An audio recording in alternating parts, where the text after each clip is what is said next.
Pour commencer, la psychohistoire a strictement répété la mise en question qui a assisté la psychanalyse à son origine. À savoir que Freud s'est demandé si les névroses avaient systématiquement pour origine un traumatisme sexuel infantile. Et la psychohistoire, actuellement, montre exactement ou caractérise absolument cette situation, cette question, puisqu'elle est pratiquement uniquement représentée par la question ou la théorie d'une histoire traumatique sexuelle de l'enfance, généralement, de l'enfance humaine dans l'histoire humaine, dans l'histoire de la civilisation. Deuxièmement, à ce moment-là, au moment de ce questionnement de Freud, et actuellement de ce questionnement qui est tenu par le représentant qui s'appelle Lloyd de Mause, deuxièmement, ces questions qui, du temps de Freud, sont restées, et ont été très sérieuses et sont restées en partie incertaines et irrésolues, comme actuellement, Lloyd de Mause s'attache et on peut dire se fixe avec acharnement sur la seule et unique hypothèse d'une théorie traumatique sexuelle de l'enfance, expliquant toutes les violences de l'histoire, les organisations institutionnelles, etc. Donc deuxièmement, la psychanalyse a ensuite été, en même temps, a été aux prises avec l'oubli de ses origines, au moment où elle était dans cette interrogation précoce, et elle a été aussi frappée par une inhibition quant à son futur. Alors l'oubli de ses origines, ça s'est vu avec Freud, qui, au moment où il butait sur cette question de l'origine traumatique de la sexualité infantile, il oubliait, parce qu'il venait de s'en séparer, il oubliait l'hypnose, puisqu'il venait donc de faire le pas en avant qui le détachait de l'hypnose. Cependant, il l'a bel et bien laissé tomber. Et il aurait dû, et pu, mais il aurait surtout dû garder l'idée de l'hypnose, quoiqu'il il y est parvenu précisément au moment où il fonde, parce qu'en fait c'est lui qui fonde la psychohistoire avec l'analyse du moi, psychologie collective et l'analyse du moi, mais où il cite encore l'hypnose, mais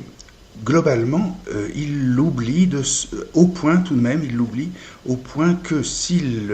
avait gardé plus sérieusement, plus nettement, plus efficacement le souvenir de l'hypnose, il aurait évité, ou il aurait pénétré, évité de se laisser, éviter d'oublier la propagande, et il aurait pénétré les arcanes de la propagande qui étaient mises en place par son double neveu, on le sait, le double neveu Bernays. Eh bien, même chose, situation identique avec Lloyd de Mause, qui laisse tomber, aux prises donc avec sa question sur l'histoire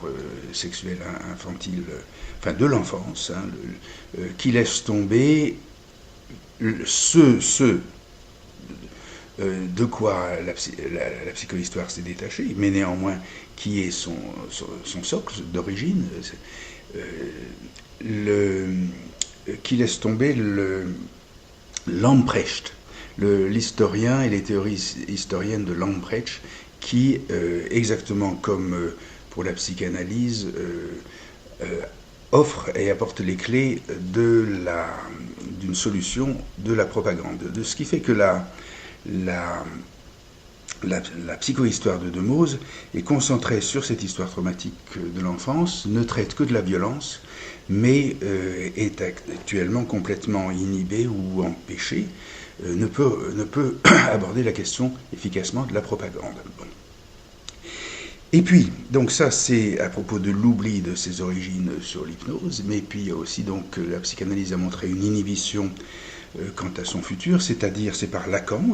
par Freud aussi, qui a bien vite oublié le téléphone, mais Lacan qui a commencé, qui a bien signalé au début de la psychanalyse qu'il existait la cybernétique et qui l'a oublié. C'était le domaine futur de la psychanalyse et il l'a mentionné pour complètement s'en distraire. Et même chose donc avec la psychohistoire qui oublie que son avenir est du côté de la cybernétique et pour des raisons techniques, des raisons de méthode, cette cybernétique est cantonnée dans une apparence de science-fiction et sans aucun scrupule, De Mause l'y laisse dans ce statut de science-fiction, de sorte que sa psychohistoire est incapable d'avancer dans l'avenir, est frappée par une inhibition dans cette fascination, cette capture sur le traumatisme, et ne se donne pas accès à la cybernétique. Par conséquent, c'est ce que, une fois qu'on a pu le dire et qu'on l'a vu et qu'on a pu le dire, qu'on peut le voir, et précisément on le voit, on en a l'expression clinique manifeste dans une page de Wikipédia qui présente la psychohistoire par Lloyd de Mause. Et donc nous avons l'occasion, une fois qu'on l'a vu et compris et dit, il faut continuer à avancer et révéler ou rappeler les origines de la psychohistoire, disons le facteur hypnotique dans la psychohistoire, non pas simplement le facteur de mémoire traumatique répétitive, donc le facteur hypnotique, et deuxièmement le facteur cybernétique qui l'ouvre au futur.